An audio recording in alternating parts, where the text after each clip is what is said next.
Assalamualaikum warahmatullahi wabarakatuh. Salam sejahtera calon ASN P3K. Dalam video kali ini admin akan menyampaikan soal dan materi soal manajerial P3K part yang ke-7.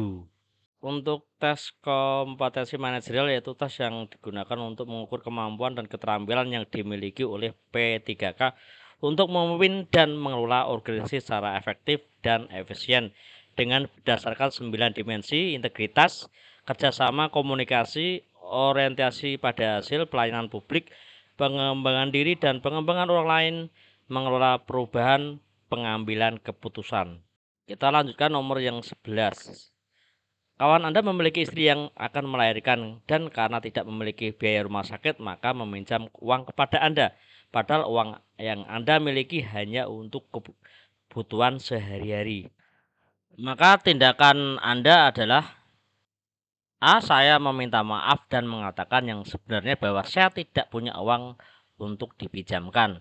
B. Saya pinjamkan sisa uang saya sedikit tersebut. C. Saya menolak meminjamkan uang saya karena itu cukup untuk kebutuhan sehari-hari saja. D. Saya akan memberikan solusi dengan membantunya meminjamkan uang dari kawan lain. E. Saya menyarankan agar dia meminjam dari orang lain. Maka jawaban yang paling tepat adalah tetap saya pinjamkan sisa uang yang sedikit dari saya. Nomor 12. Ketika sedang berjalan di sebuah mall, Anda mendapati dua rekan kerja Anda yang sedang bermesraan. Padahal tempat Anda bekerja memiliki peraturan yang melarang rekan sekantor untuk berhubungan asmara. Jika mereka tidak menyadari keberadaan Anda, maka apa yang Anda lakukan? A. Mendokumentasikan kemesraan mereka dan mengirimkan kebagian-kebagian. B. Mendokumentasikan dan menyebarkan melalui grup WhatsApp di kantor. C. Menghampiri dan menegur mereka. D. Membiarkan saja karena itu bukan urusan saya.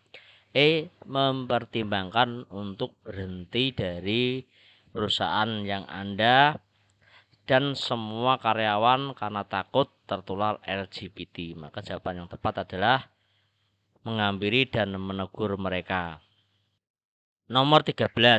Anda baru saja mendapatkan pekerjaan di sebuah perusahaan di mana mayoritas karyawan berlawanan jenis. Suatu hari atas Anda menemui Anda mengatakan bahwa kehadiran Anda membuat banyak karyawan susah fokus karena ada kehadiran Anda. Banyak karyawan yang memperhatikan diri Anda dibandingkan dengan pekerjaan diri sendiri. Atasan Anda kemudian mengisyaratkan bahwa Anda harus melakukan sesuatu untuk mengatasi permasalahan tersebut.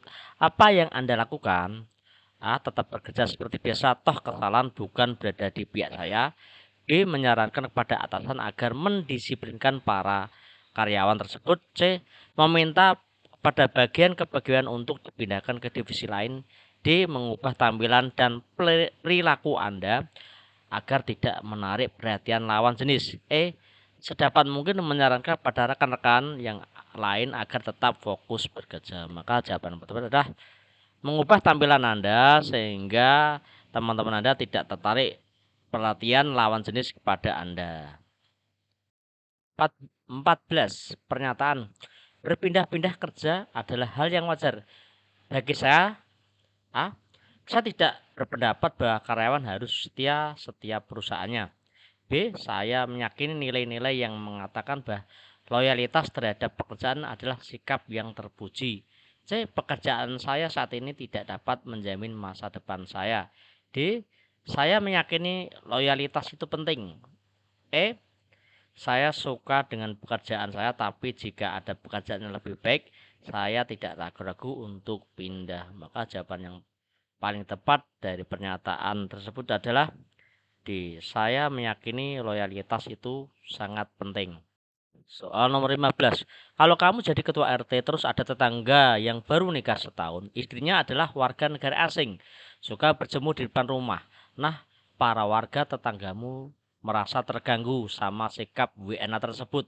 Akhirnya kamu bilang kepada suaminya si WNA kalau para warga nggak nyaman dengan sikap istrinya yang suka berjemur di depan rumah. Nah, sekarang si WNA sudah nggak pernah lagi berjemur di depan rumah, tapi tetap warga tetap tidak nyaman kamu sebagai ketua RT, apa yang kamu lakukan? Jawaban yang tepat adalah ya, C. Kamu bersikap profesional dan netral, tapi juga menjelaskan pada warga tentang perbedaan yang ada.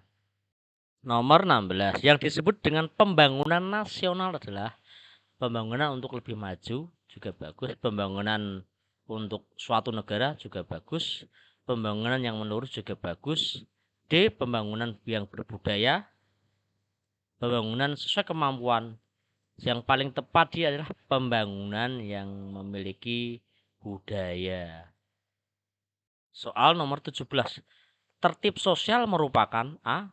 Suatu keadaan masyarakat yang teratur dan bersifat tetap tidak berubah. B. Pola perilaku anggota masyarakat dalam interaksi sosial. C. Norma-norma sosial yang tumbuh dan berkembang dalam kehidupan masyarakat. D. Upaya mematuhi dan menerapkan nilai-nilai dan norma yang berlaku. E. Norma sosial yang tumbuh di sebagian masyarakat. Maka yang dimaksud dengan tertib sosial merupakan upaya mematuhi dan menerapkan nilai dan norma-norma yang berlaku. Nomor 18. Kebudayaan nasional Indonesia berdasarkan pada Undang-Undang Nomor 36 Tahun 99, Undang-Undang Nomor 23 Tahun 2022, Undang-Undang UUD 1945, D. Pancasila, E. TAP MPR. Maka jawaban yang tepat adalah C. Berdasarkan Undang-Undang Dasar 1945. Nomor 19. Budaya lokal umumnya bersifat tradisional, klasik, modern, antik, terbelakang. Maka jawaban yang paling tepat adalah tradisional atau turun-temurun. Soal terakhir.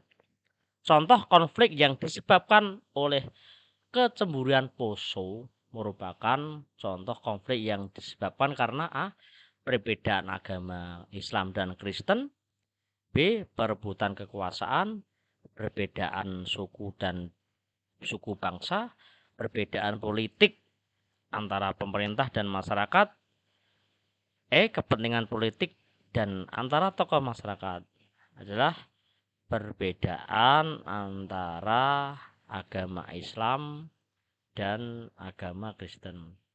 Demikian pembahasan soal diri saya, mungkin sambil mendengarkan YouTube ini 10 soal dalam kehidupan sehari-hari.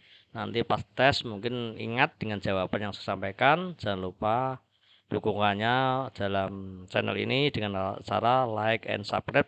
Wassalamualaikum warahmatullahi wabarakatuh. Semoga sukses selalu Bapak Ibu dapat lolos menjadi ASN P3K di tahun 2023. Amin amin ya rabbal alamin.